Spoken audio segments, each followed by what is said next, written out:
Welcome to Learn English Speaking. Let's talk stories. Here we bring you amazing stories to improve your English fluency. Don't forget to like, share, and subscribe for more exciting lessons. Let's learn together. Ali Baba and the 40 Thieves. Ali Baba was a woodcutter. He was from Persia in the Middle East. One day, he was at work in the woods when he saw 40 men on 40 black horses. They stopped near a huge rock. They had 40 big, heavy brown sacks on their backs. Ali Baba watched the men as they got off their horses. A tall man walked to the rock and said, "Open sesame." Ali Baba looked and looked again. Something amazing happened. The rock opened. Behind the rock was a cave. The 40 men went into the cave with their sacks. Later, when the men came out of the cave, they didn't have their sacks.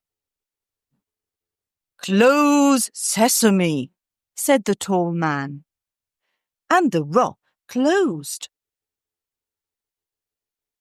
The 40 men got on their horses and went away. Ali Baba went to the rock. "Open sesame," he said. The rock opened. And inside the cave there were hundreds of sacks and wooden boxes. Ali Baba opened a sack and it was full of diamonds. He opened another sack and it was full of gold coins. He opened a box and it was full of silver. He opened another box and it was full of beautiful jewels. "These 40 men are thieves," thought Ali. "I'm going to take some of these coins home for my wife."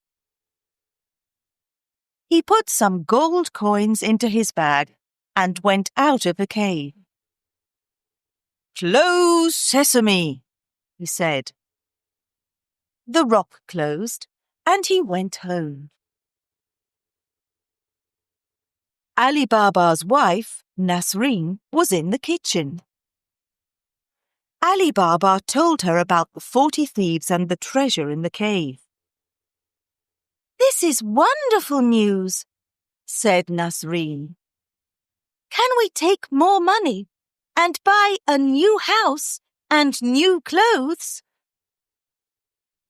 "Yes, but we mustn't tell anyone," said Ali. "The 40 thieves are very dangerous men." Ali's brother, Kasim, was outside the kitchen. He opened the door. "Tell me where the cave is," he shouted. "You must tell me, or I'm going to go and look for it myself." "No, don't do that," said Ali.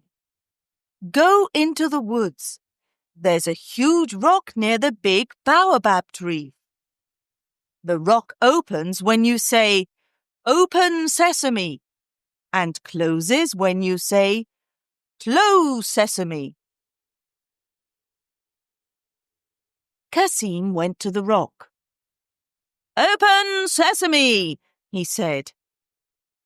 He went into the cave and the rock closed. "This is amazing," thought Kasim. "Gold, silver, beautiful jewels."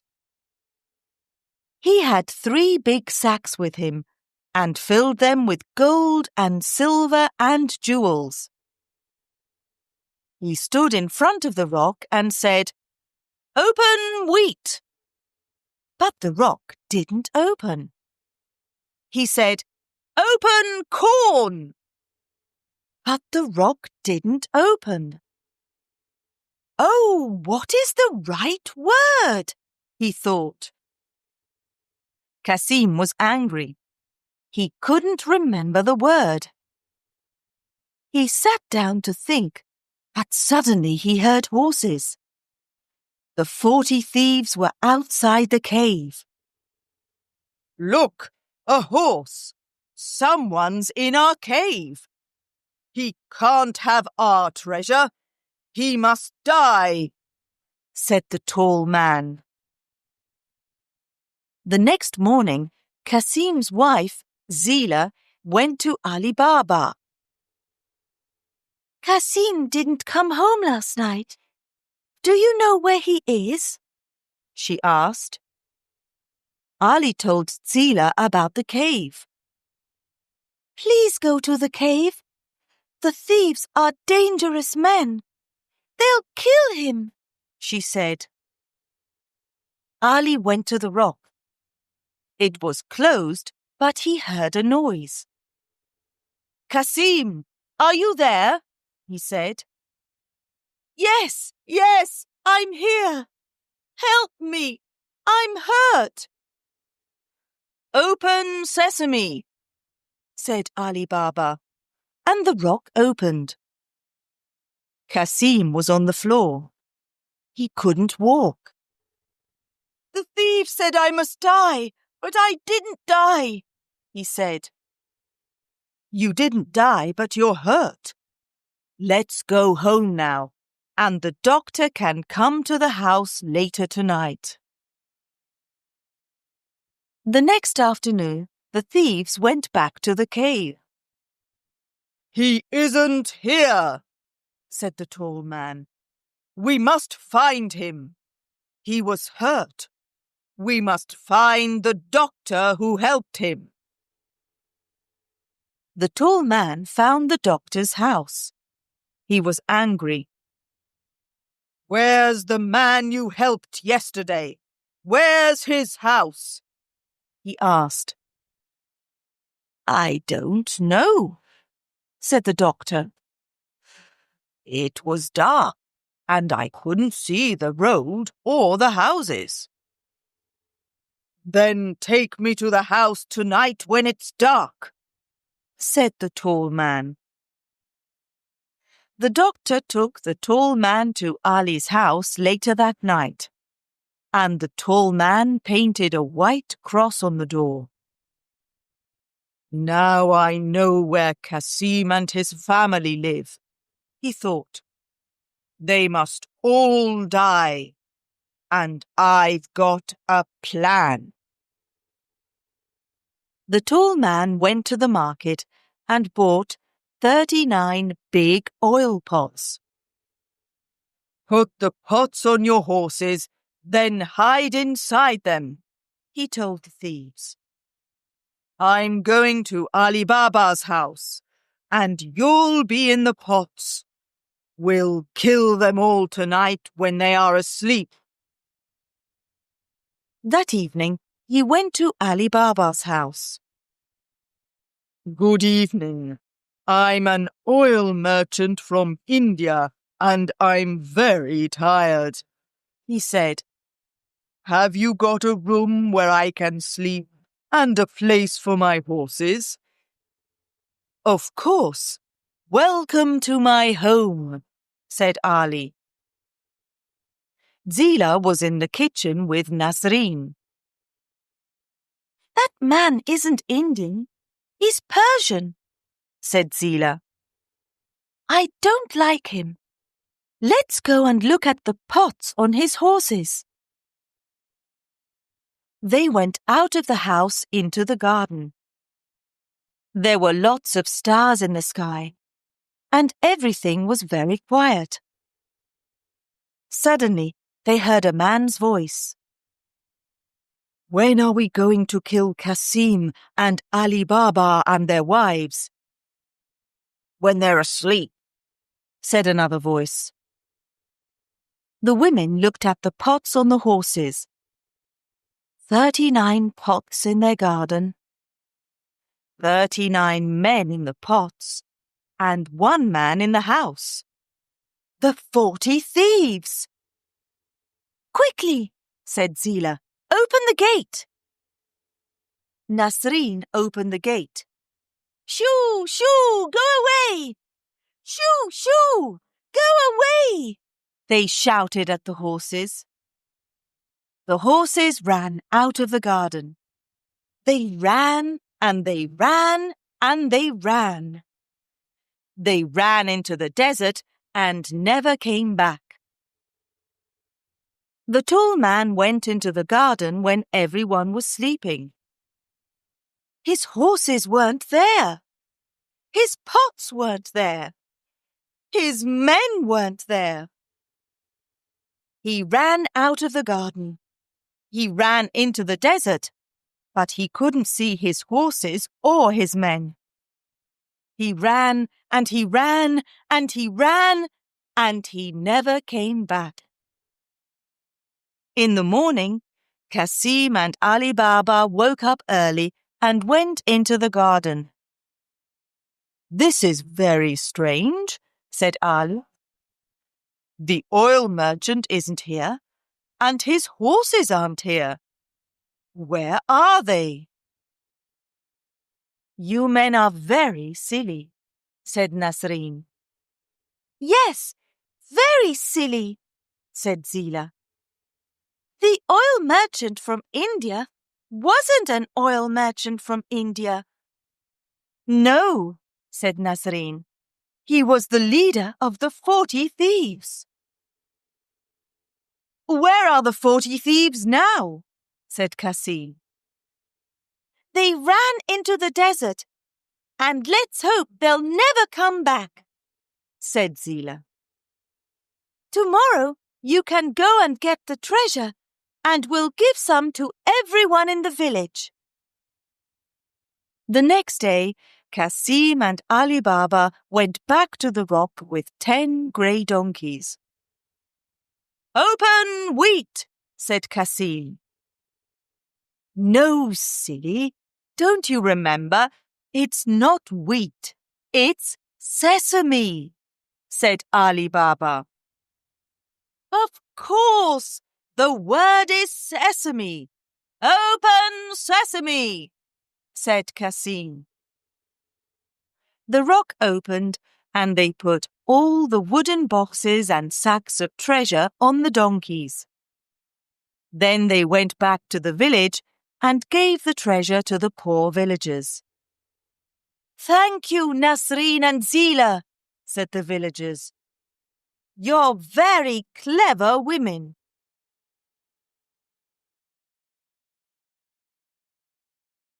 Welcome to Learn English Speaking. Let's talk stories. Here we bring you amazing stories to improve your English fluency. Don't forget to like, share, and subscribe for more exciting lessons. Let's learn together.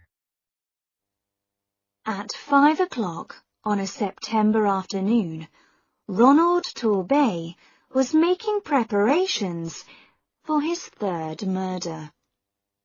He was being very careful.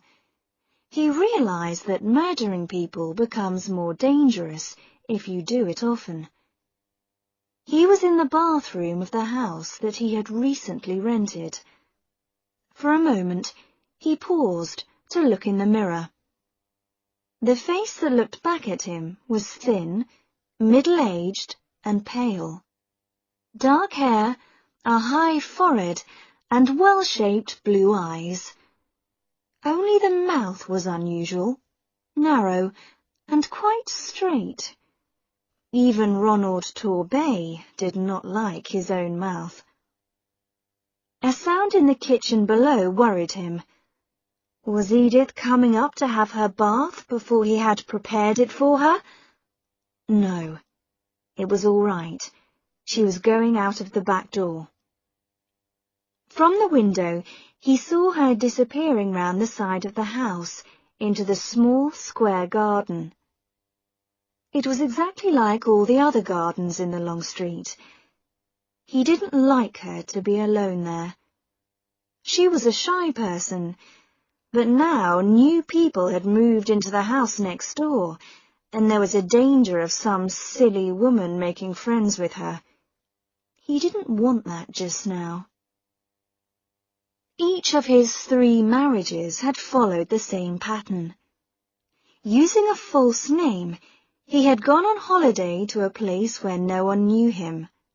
There, he had found a middle-aged, unattractive woman with some money of her own and no family. He had talked her into marrying him, and she had then agreed to make a will which left him all her money. Both his other wives had been shy too. He was very careful to choose the right type of woman, someone who would not make friends quickly in a new place.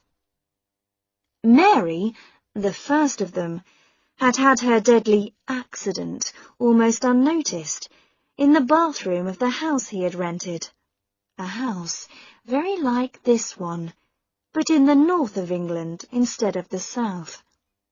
The police had not found anything wrong. The only person who was interested was a young reporter on the local newspaper.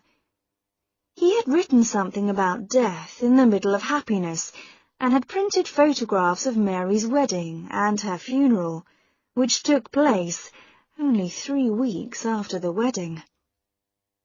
Dorothy had given him a little more trouble. It was not true that she was completely alone in the world, as she had told him. Her brother had appeared at the funeral and asked difficult questions about her money. There had been a court case, but Ronald had won it, and the insurance company had paid him the money. All that was 4 years ago. Now, with a new name, a newly invented background, and a different area to work in, he felt quite safe. From the moment he saw Edith, sitting alone at a little table in the restaurant of a seaside hotel, he knew she was his next subject. He could see from her face that she was not happy, and he could also see that she was wearing a valuable ring. After dinner, he spoke to her. She did not want to talk at first, but in the end, he managed to start a conversation. After that, everything went as he expected. His methods were old-fashioned and romantic, and by the end of a week, she was in love with him. Her background was very suitable for Ronald's purpose. After teaching at a girls' school for 10 years, she had gone home to look after her sick father and had stayed with him until he died. Now, aged 43, she was alone, with a lot of money, and she didn't know what to do with herself. 5 weeks after they met, Ronald married her, in the town where they were both strangers. The same afternoon, they both made a will, leaving all their property to each other.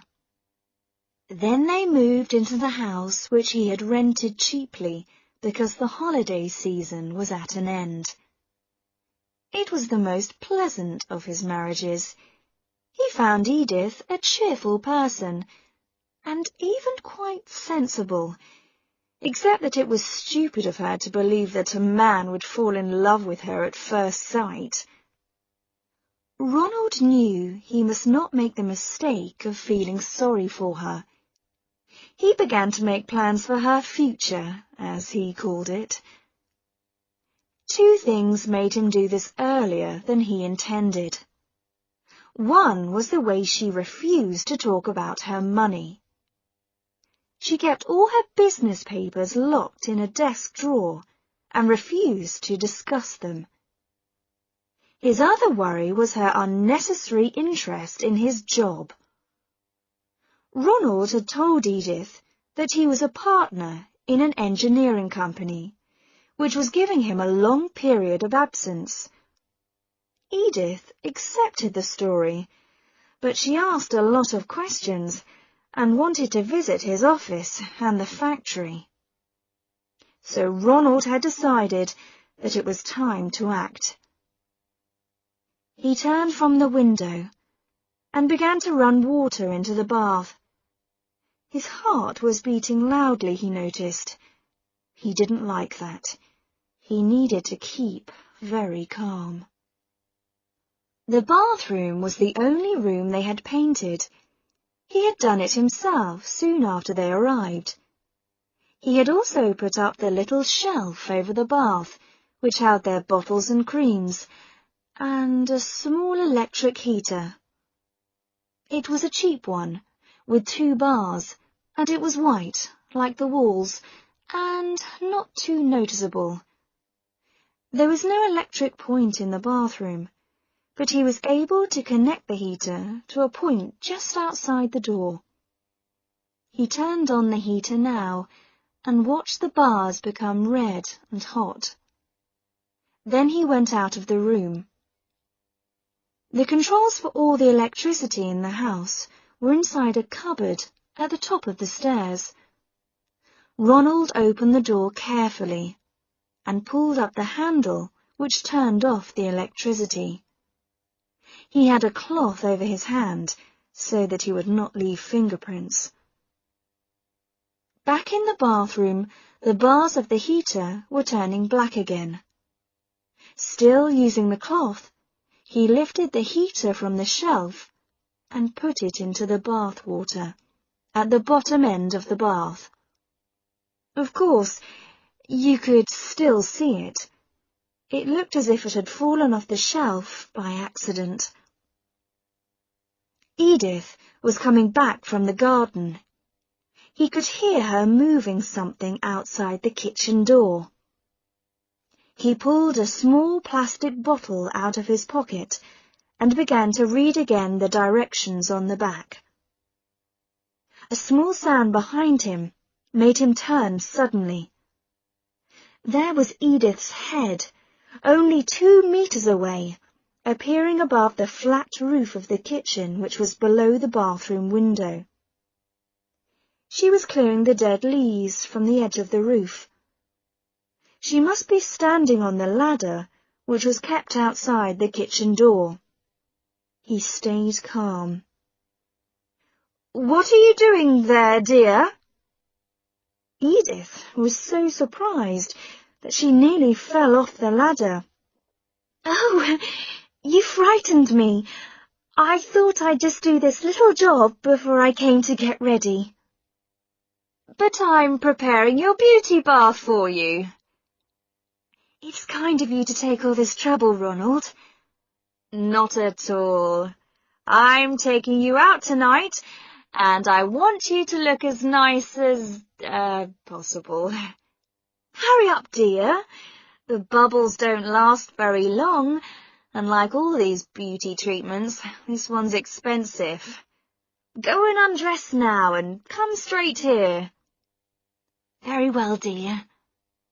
She began to climb down the ladder. Ronald opened the little bottle and poured the liquid into the bath. He turned on the water again, and in a moment the bath was full of bubbles, smelling strongly of roses. They covered the little heater completely. They even covered the sides of the bath. Edith was at the door. "Oh, Ronald, it's all over everything, even on the floor." "That doesn't matter. You get in quickly before it loses its strength. I'll go and change now. Get straight in and lie down. It will give your skin a bit of colour." He went out and paused, listening. She locked the door, as he expected. He walked slowly to the electricity box and forced himself to wait another minute. "How is it?" he shouted. "I don't know yet. I've only just got into the bath. It smells nice." His hand, covered with the cloth, was on the controls.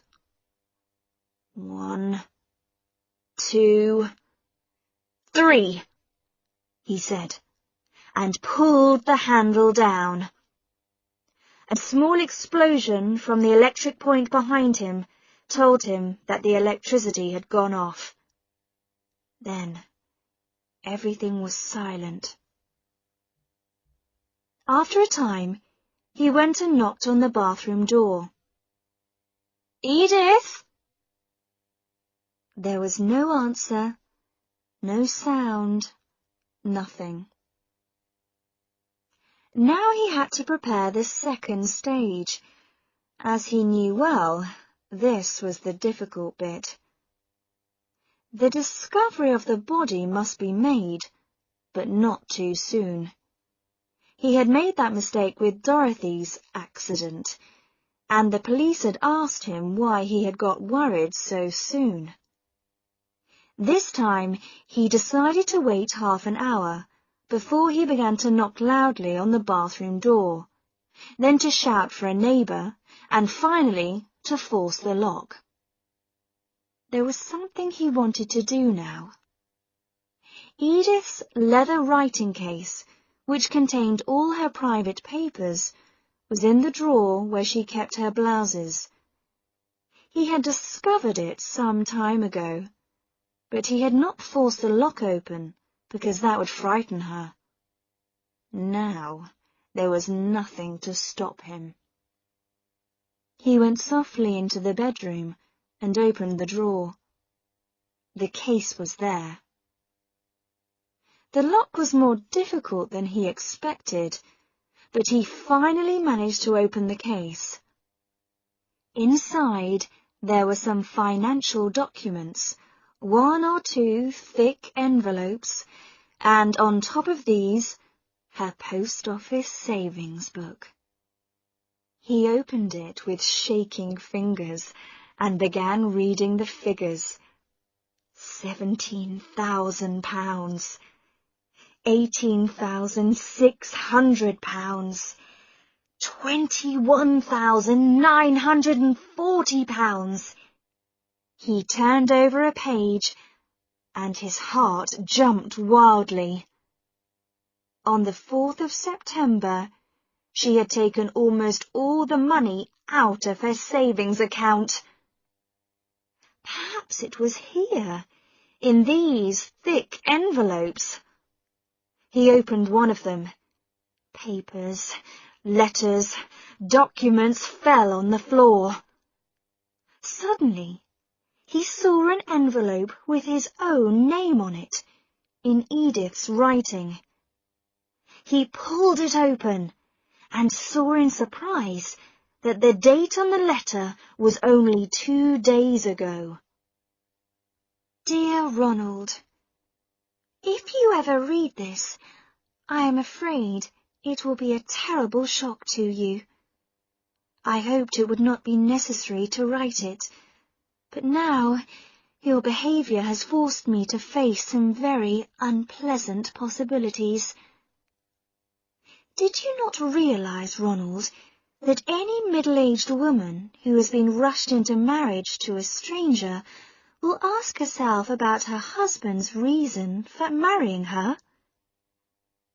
At first, I thought I was in love with you. But when you asked me to make my will on our wedding day, I began to worry. And then, when you started making changes to the bathroom in this house, I decided to act quickly. So I went to the police. Have you noticed that the people who have moved into the house next door have never spoken to you? Well, they are not a husband and wife, but a police inspector and a policewoman.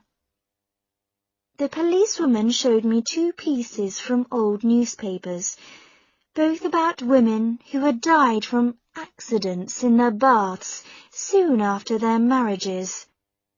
Both pieces included a photograph of the husband at the funeral. They were not very clear, but I was able to recognize you. So, I realized that it was my duty to agree to do what the inspector asked me to do. The police have been looking for the man since the photographs were given to them by your second wife's brother. The inspector said the police needed to be sure that you were guilty. You must be given the opportunity to try the crime again. That's why I am forcing myself to be brave and to play my part. I want to tell you something, Ronald. If one day you lose me, out of the bathroom, I mean, you will find that I have gone out over the kitchen roof and am sitting in the kitchen next door. I was stupid to marry you, but not quite as stupid as you thought. Yours, Edith. Ronald's mouth was uglier than ever when he finished reading the letter. The house was still quiet. But in the silence, he heard the back door open suddenly, and heavy footsteps rushed up the stairs towards him.